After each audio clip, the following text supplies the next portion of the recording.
Hello friends, automobile engines.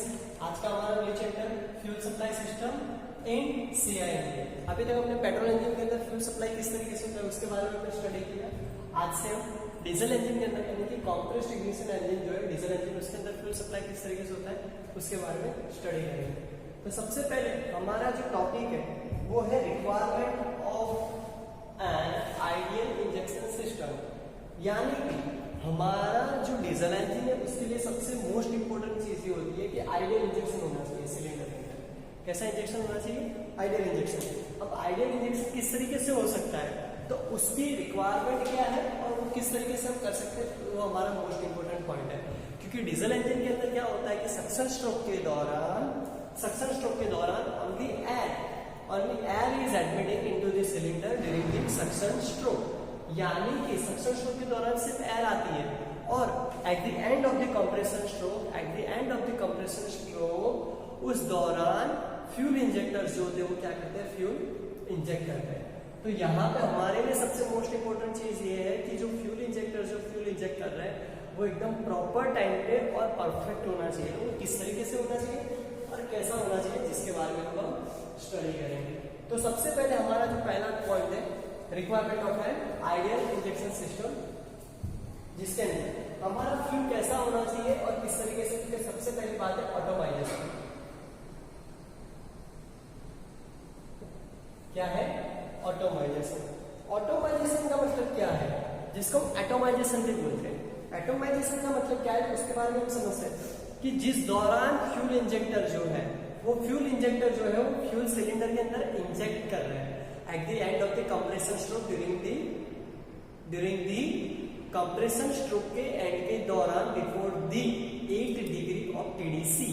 अब ये जो है ऑटोमाइजेशन, उसके दौरान क्या होता है कि ऑटोमाइजेशन का मतलब ये है कि जो सिलेंडर के अंदर जो इंजेक्टर्स लगाया हुआ है ऊपर हेड में, वो जो इंजेक्टर है उसमें से जो फ्यूल आ रहा है वो एटोमाइज फॉर्म में होना चाहिए। एटोमाइज यानी सबसे स्मॉलेस्ट पार्टिकल, सबसे छोटे से छोटा जो पार्टिकल होता है कोई भी एटम का है तो कोई भी लिक्विड का है तो कोई भी मॉलिक्यूल, तो उसको क्या बोलते हैं हम?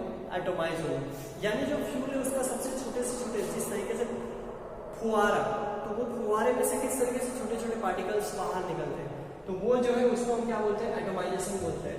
लेकिन एटोमाइजेशन किसके ऊपर इफेक्ट करता है? तो सबसे पहली बात तो ये है कि रेट ऑफ इंजेक्शन।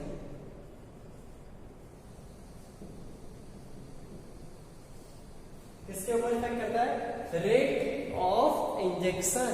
अब रेट ऑफ इंजेक्शन क्या है इसके बारे में समझते हैं कि जिस तरीके से फ्यूल इंजेक्टर जो है उसमें से जो फ्यूल आ रहा है वो जो फ्यूल इंजेक्ट हो रहा है, लेकिन उसका रेट क्या है, यानी कितनी फोर्स से और कितना the quantity of air okay admitting into the cylinder during the injection period. Injection का जो टाइम है, इंजेक्शन का जो ड्यूरेशन है, उसके दौरान वो कितना इंजेक्शन हो रहा है उसके हिसाब से। बिकॉज जितना सपोज कि 0.002 सेकंड या इंजेक्शन ड्यूरेशन और इतने ड्यूरेशन के अंदर सपोज कि 12 ml 12 मिली जितना फ्यूल कहाँ चला जाता है? सिलेंडर के अंदर चला जाता है। ठीक है, इन्हें हाई स्पीड व्हीकल की बात चल रही है यहाँ पे। तो 12 ml फ्यूल अंदर चला जाता है, तो 12 ml फ्यूल जो है वो 0.002 सेकंड के अंदर किस तरीके से इंजेक्टर में से बाहर निकलना, तो वो बोलते हैं रेट ऑफ इंजेक्शन। उसको क्या बोलते हैं? Rate of injection. अब यहाँ पे दूसरा ये है इंजेक्शन प्रेशर।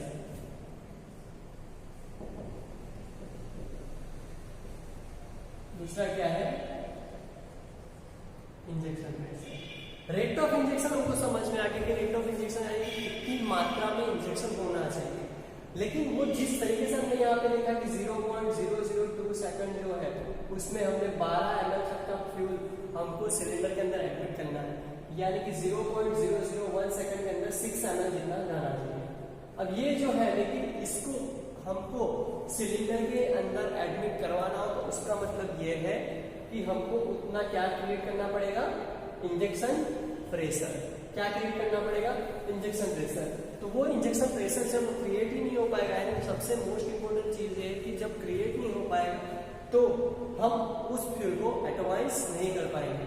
और एटोमाइज करने के लिए सबसे मोस्ट इंपोर्टेंट चीज ये होती है इंजेक्शन प्रेशर। जितना इंजेक्शन प्रेशर ज्यादा होगा, जिस तरीके से पानी की पिचकारी होती है, हम जितना फोर्स से धक्का मारेंगे उसको, उतना ही आगे के जो नोजल में से जो पानी निकलता है वो पानी और एटोमाइज होकर और ज्यादा स्कैटर्ड और स्प्रेड हो जाता है। लेकिन अगर हम स्लोली स्लोली करेंगे तो वो जो है वो एक लैमिनर या तो टर्बुलेंट फ्लो के फॉर्म में से गिर जाता है पानी। तो यहाँ पे है रेट ऑफ इंजेक्शन, दूसरा है इंजेक्शन प्रेशर। अब तीसरा जो है वो है ऑरिफिस डायमीटर।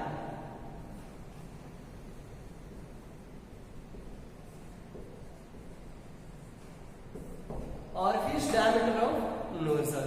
अब ये ऑरिफिस डायमीटर ऑफ नोजल क्या है जिसके बारे में हम समझते हैं, कि ये जो नोजल है यानी कि फ्यूल इंजेक्टर, वहां पे तो जो नोजल है उसके अंदर, अब ये जो नोजल है उसके अंदर यहाँ पे इस तरीके से होल्स होते हैं। तो यहाँ का ऑरिफिस का जो डायमीटर है वो कितना है, जिस तरीके से ये जो है इंजेक्टर और एक इंजेक्टर इतना है उसका अंदर का है, तो ये जो डायमीटर है उसके ऊपर उसका फ्यूल सप्लाई डिपेंड करता है। जिस तरीके से पानी का सप्लाई 1/2 इंच की पाइप हो और 1 इंच की पाइप हो, तो 1 इंच की पाइप में से maximum number of quantity of water is supplied as compare to 1/2 inch. That means आधे इंच से में भी उससे डबल ही फ्यूल या तो उससे डबल ही वाटर उसमें सप्लाई होता होगा।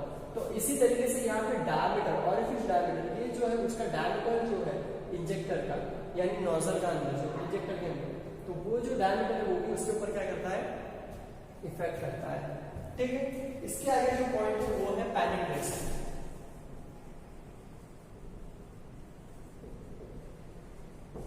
ये वर्ड्स आपके लिए नया है, पेनिट्रेशन। ठीक है, शायद आप जानते हो उसके बारे में या नहीं, लेकिन अभी हम समझते हैं पेनिट्रेशन का मतलब क्या होता है। तो पेनिट्रेशन का मतलब एक तरीके से ऐसा होता है कोई प्रोसेस चल रही है पहले से और उस प्रोसेस के अंदर कुछ हम डिस्टर्बेंस क्रिएट कर रहे हैं और वो दोनों प्रोसेस एक दूसरे के साथ होमोजीनियसली मिक्स हो जाए, तो उसको हम क्या कहते हैं, पेनिट्रेट होना कहते हैं। उसको क्या कहते हैं, पेनिट्रेट। जिस तरीके से कहीं पे क्रिकेट मैच चल रही है और वो क्रिकेट मैच के अंदर फुटबॉल के प्लेयर आ गए और एक साथ फुटबॉल मैच भी चल रही है और एक ही ग्राउंड पे क्रिकेट मैच चल रही है और दोनों मैच एक साथ चल रहे हैं और दोनों होमोजीनियसली विदाउट एनी प्रॉब्लम दोनों चीज चलती है, तो उसको क्या कहते हैं, पेनिट्रेशन बोलते हैं। इसी तरीके से यहाँ पे क्या है कि पेनिट्रेशन का मतलब कि सिलेंडर के अंदर ऑलरेडी क्या है, एयर है, यानी एयर जो है वो सक्शन के दौरान आ गई और कंप्रेशन के दौरान कंप्रेस हो गई, यानी पहले से ऑलरेडी एयर है और बाद में कंप्रेशन के एंड में हमने क्या डाला, उसके अंदर फ्यूल। ठीक है, यानी फ्यूल आ गया। अब क्या होगा, एयर और फ्यूल दोनों एक दूसरे के साथ क्या होने की कोशिश करेंगे, मिक्स होने की कोशिश करेंगे। ठीक है, तो ये प्रोसेस जो है इसको हम क्या कहते हैं, पेनिट्रेशन प्रोसेस बोलते हैं। कि इसके दौरान सिलेंडर जो है उसके अंदर टर्बुलेंस क्रिएट होते हैं, प्रॉब्लम क्रिएट होती है। ठीक है, जो सिलेंडर है तो सिलेंडर के अंदर जहां से इंजेक्टर के थ्रू यहाँ एयर थी, ठीक है, अब यहाँ जो एयर है और यहाँ से इंजेक्टर के थ्रू फ्यूल आया, तो ये जो फ्यूल है जैसे ही सिलेंडर के अंदर आया वैसे ये एयर के साथ क्या करेगा, तो कि ये मिक्सचर बनाने की कोशिश करेगा, जिसको बोलते हैं प्रिपरेशन। तो ये जो प्रिपरेशन है, प्रिपरेशन ऑफ मिक्सचर, वो मिक्सचर बनाने का जो प्रिपरेशन कर रहा है उसको हम क्या कहते हैं, पेनिट्रेशन कहते हैं। ठीक है, तो ये पेनिट्रेशन के अंदर का हमारा सबसे पहला पॉइंट ये है, इसके अंदर इंजेक्शन प्रेशर।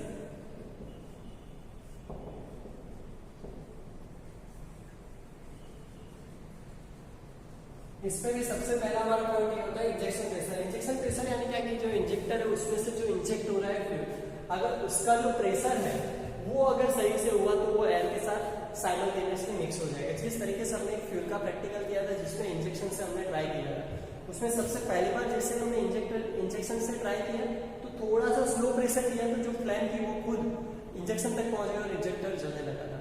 लेकिन दूसरी बार जैसे हमने थोड़ा प्रेशराइज किया तो फ्लैम आगे तक गई, फ्यूल आगे गया तो एक फ्लैम भी आगे तक गई। यानी यही चीज है इंजेक्शन प्रेशर, कि इंजेक्शन से जो प्रेशर मिल रहा है वो क्या है कि उससे वो एयर के साथ अच्छे से क्या हो पाएगा, इमल्सिफाई हो पाएगा, मिक्स हो पाएगा, जिसकी वजह से वो जो है वो पेनिट्रेट आसानी से हो पाएगा। दूसरी बात है एयर डेंसिटी।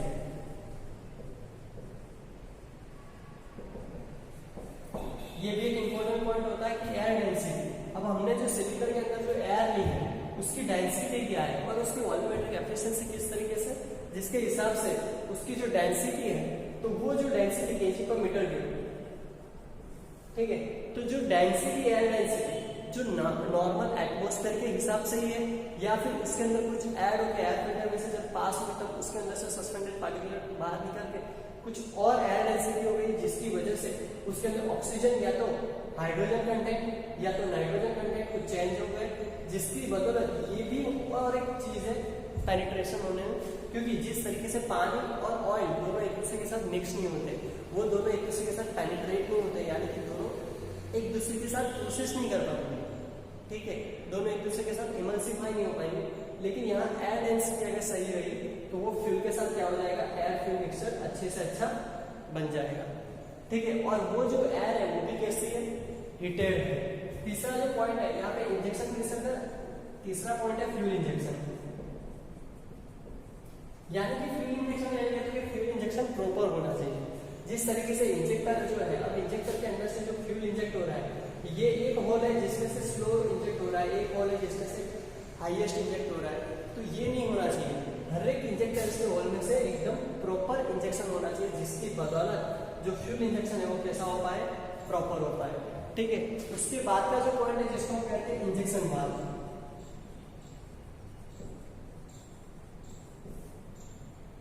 अब ये जो है वो क्या है, तो क्या इंजेक्शन इंजेक्टर जो होते हैं उसके अंदर इंजेक्टर वाल्व यानी स्पूल ग्रू होता है। वो स्पूल ग्रू क्या होता है, जिस तरीके से फ्यूल आ रहा है तो उसको कंट्रोल करने के लिए, क्योंकि कभी कभी क्या होता है कि ज्यादा फ्लो आ जाता है, तो ज्यादा फ्लो को कंट्रोल करने के अंदर एक स्पूल ग्रू होता है, यानी वो क्या करता है, इंजेक्टर वाल्व की तरीके से काम करता है। तो ये इंजेक्टर वाल्व किस लोकेशन पे और किस तरीके से ये भी उसके ऊपर इफेक्ट करता है, ठीक है, पेनिट्रेशन पे। फिर आता है डिस्पर्सन। फिर कौन सा पॉइंट आता है, डिस्पर्सन पॉइंट आता है। तो ये डिस्पर्सन पॉइंट जो है उसमें क्या है, तो उसके बारे में समझते हैं। क्योंकि डिस्पर्सन पॉइंट के अंदर क्या है कि जो एयर है सिलेंडर के अंदर ऑलरेडी, और जो फ्यूल है, अब जिस तरीके से पावर स्ट्रोक मिल रहा है तो इस दौरान उसके अंदर वो जो एयर और फ्यूल मिक्स होने में कितना टाइम ले रहा है, जिसको हम फिजिकल डिले कहते हैं। लेकिन ये जो एयर एंड फ्यूल जो मिक्स होने में जो टाइम ले रहा है, उसके दौरान वो जो फ्यूल है वो कितने सेगमेंट तक पहुंचा, कहां तक पहुंचा, क्योंकि सिलेंडर के अंदर उतनी पॉसिबिलिटीज नहीं है वो सभी जगह पहुंच पाएगा। तो ये जो चीज है उसको हम क्या कहते हैं, डिस्पर्सन कहते हैं। इसको हम क्या कहते हैं, डिस्पर्सन कहते हैं। इसके बाद का जो पॉइंट है जिसको हम कहते हैं टर्बुलेंस। टर्बुलेंस है क्या कि इंजेक्टर सिलेंडर के अंदर इंजेक्टर को कुछ उस लोकेशन पे लगाया जाए जिसकी वजह से वो जो फ्यूल इंजेक्ट हो रहा है वो सामने की वॉल में टकरा के इस तरीके से टर्बुलेंस क्रिएट हो, इस तरीके से जो टर्बुलेंस जितने स्ट्रॉन्ग क्रिएट होंगे, जिसकी बदौलत अंदर वो फ्यूल जो है वो एयर के साथ आसानी से मिक्स हो पाएगा, ठीक है। ये सबसे मोस्ट इंपोर्टेंट चीज होती है टर्बुलेंस क्रिएट होना। क्या क्रिएट होना, टर्बुलेंस क्रिएट होना, ये सबसे मोस्ट इंपोर्टेंट चीज होती है। अब जो यहाँ पे जो टर्बुलेंस क्रिएट हो रहा है उसका मतलब क्या है, तो उसके बारे में हम समझते हैं। जो फ्यूल में से जो फ्यूल इंजेक्ट हुआ, यानी कि जो इंजेक्टर में से जो फ्यूल इंजेक्ट हुआ, अब वो सिलेंडर के अंदर जैसे आता है तो उसमें क्या क्रिएट होना चाहिए, टर्बुलेंस क्रिएट होना चाहिए। अगर ये टर्बुलेंस सही से क्रिएट हो जाए, वो फ्यूल सीधे का सीधा अंदर आ जाता है, तो ये सिलेंडर अगर इतने पोर्शन पे आए तो इतना पोर्शन रह जाएगा, यानी कि पिस्टन टेढ़ी से पहुंचा, नीचे आते आते फ्यूल इतने में ही है और हमको पावर स्ट्रोक से इतने सेगमेंट में मिलेगा। ये जो सेगमेंट है वो क्या रह जाएगा, खाली रह जाएगा, जिसको बोलते हैं लैक ऑफ पावर,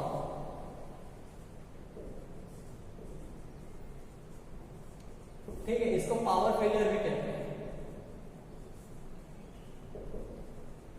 कि जिसकी बदौलत हमको यहाँ पे क्या पावर जो मिल रहा है, पावर क्या मिल रहा है हमको, कम मिल रहा है, जिसकी बदौलत का डिस्पर्सन और टर्बुलेंस, कि जो टर्बुलेंस अंदर क्रिएट होनी चाहिए,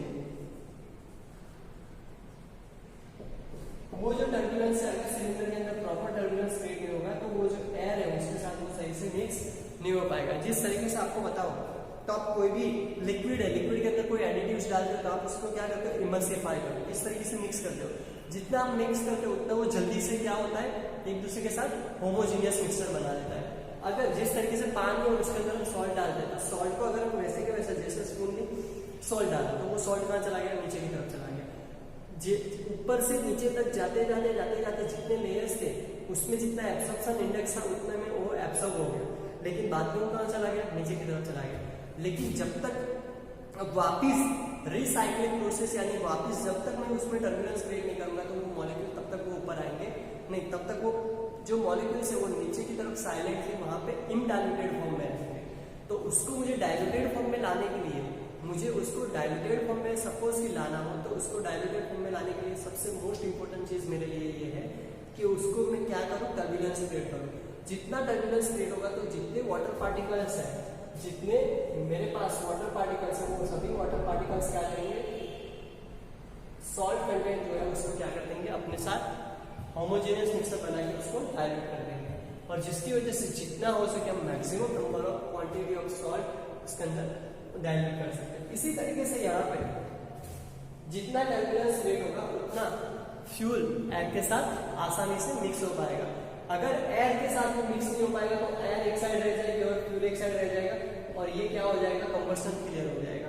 और यहाँ पे एयर जो है वो एयर का टेम्परेचर, क्योंकि ये डीजल इंजन है, डीजल इंजन के अंदर स्पार्क प्लग नहीं होते, जिसकी वजह से जो एयर का टेम्परेचर है वो एयर के टेम्परेचर से फ्यूल को क्या करना है, हमको इग्नाइट करना है, जिसकी वजह से यहाँ पे इतनी सारी रिक्वायरमेंट जरूरी है।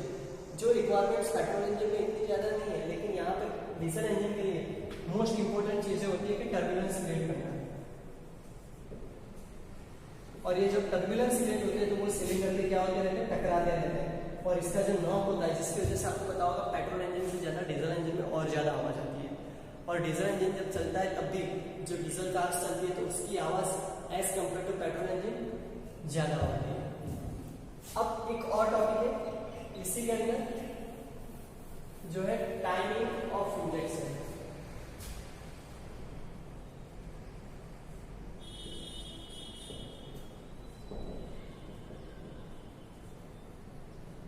टाइमिंग ऑफ इंजेक्शन, ये इंजेक्शन टाइमिंग किस तरीके से होना चाहिए, तो उसके बारे में तो सबसे पहली बात है इंजेक्शन स्पीड।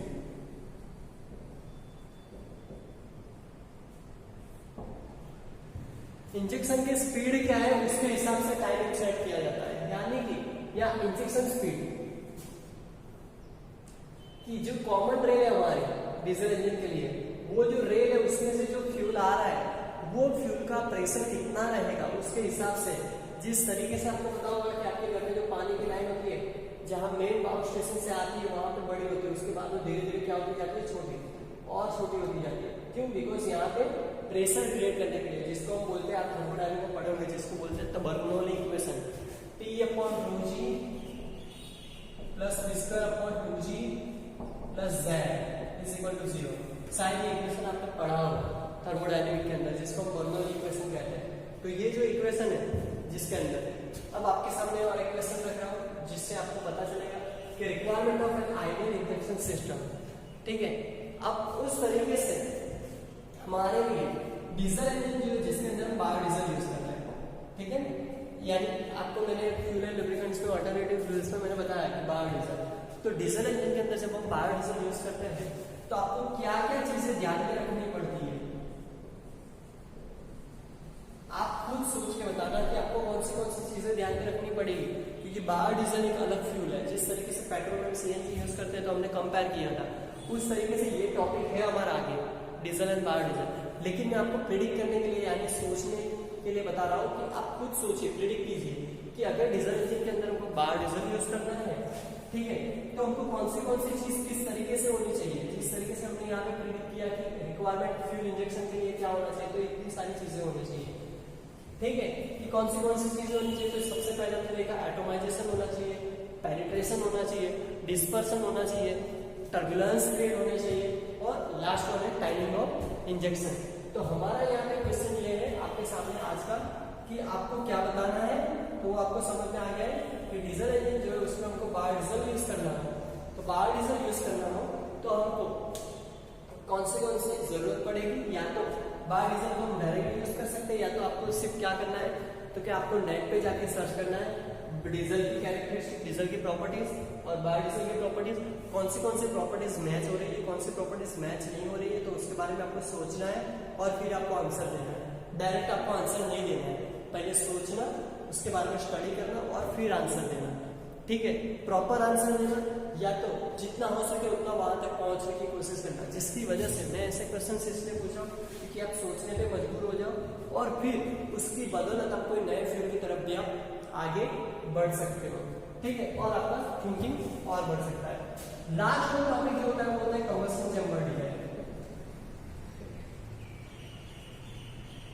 कंबस्शन चैम्बर की डिजाइन यानी क्या कि ये सब तो ठीक है, फ्यूल इंजेक्शन और वो सब, लेकिन कंबस्शन चैम्बर की डिजाइन किसके ऊपर इफेक्ट करती है कि जिस तरीके से यहाँ पे फ्यूल इंजेक्टर लगाया हुआ है, लेकिन कंबस्शन चैम्बर कुछ अंदर से इस तरीके से है, ठीक है। तो कंबस्शन चैम्बर जो है वो जो ऊपर का सेगमेंट है वहां का जो डिजाइन है वो किस तरीके से होना चाहिए, जिस तरीके से आपको बताया गया है I head combustion chamber, F head combustion chamber, L head combustion chamber.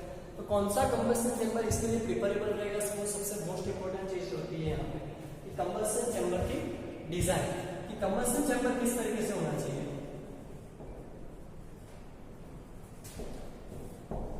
और कंबस्शन चैम्बर जितना प्रॉपर रहेगा उसके हिसाब से फ्यूल इंजेक्शन हो पाएगा, फ्यूल इंजेक्शन हो पाएगा सही से तो अंदर टर्बुलेंस क्रिएट होंगे, टर्बुलेंस क्रिएट होंगे तो पेनिट्रेशन हो पाएगा, पेनिट्रेशन हो जाएगा तो जो इंजेक्शन टाइमिंग हमने सेट किया था वो प्रॉपर हो जाएगा और जिसकी वजह से पावर फेलियर नहीं होगा, हमको प्रॉपर पावर मिलेगा। प्रॉपर पावर मिल जाएगा तो यहाँ पे हमारे लिए जो टर्बुलेंस और सब कुछ क्रिएट हुआ जिसकी वजह से हमने यहाँ पे कंबस्शन क्या हो पाएगा, प्रॉपर हो पाएगा। लेकिन ये सभी कंबस्शन प्रॉपर होने के पीछे भी क्या जरूरी है, कंबस्शन चैम्बर की डिजाइन, क्योंकि कंबस्शन चैम्बर की जितनी अच्छी से अच्छी डिजाइन होगी उसी तरीके से वो क्या कर पाएगा, फ्यूल इंजेक्ट कर पाएगा। जिस तरीके से व्हीकल की डिजाइन, क्योंकि व्हीकल की डिजाइन में क्या होता है, क्योंकि जिस तरीके से यहाँ पे आप देख सकते हैं कि यहाँ में आपको एक व्हीकल बना रहा हूँ, ठीक है, आपको समझाने के लिए सिर्फ अभी ऐसे सिंपल ड्राइंग कर रहा हूँ।